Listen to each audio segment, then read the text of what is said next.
மல்லிகை முல்லிகை கோது மனோரஜை என்று சொல்லக்கூடிய அனைத்து விதமான வாசனை மழை பைத்து உங்கள் பாதங்களில் போட்டு பனிரால் தவிர பட்டாளையை தொலைத்து உங்கள் மனைவியாகப்பட்ட ஆதி மகாலட்சுமி உங்கள் பாதத்தை ஆதாரமாக அனுப்புகிறேன் சுவாமி.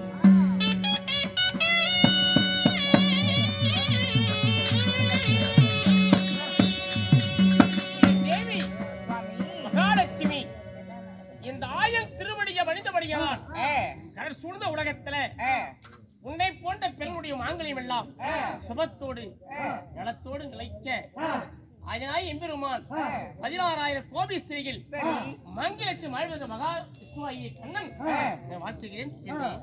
ஆண்டவா என்ன வாழ்ந்திருப்பீர் என்று சொன்னால் வையகத்தில் கோடான கோடி வாழ்ந்திருப்பேன். இருப்பிட்டாலும் சுவாமி உங்களிடம் ஒரு வாய் வார்த்தையாகப்படுத்த கேட்கட்டுமா? என்ன பெண்ணே வாய் வார்த்தை?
சீக்கிரமாக ஆயிரம் வீணா போன சாதிமார்களை அது சீக்கிரம் வரவழைத்தீர் அல்லவா?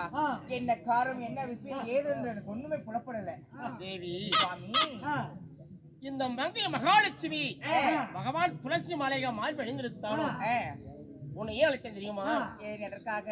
என் அத்த மக்கள் பாண்டவர்கள் 5 ராஜாக்களும் கண்ணா பரந்தாமா கார்மேக வர்ணா என்று பூஜை மண்டபத்தில் அமர்ந்து தோத்திரம் செய்கிறார்கள். சரி, பஞ்சவரை காண்பதற்காக இந்த பரந்தாமன் போகணும்.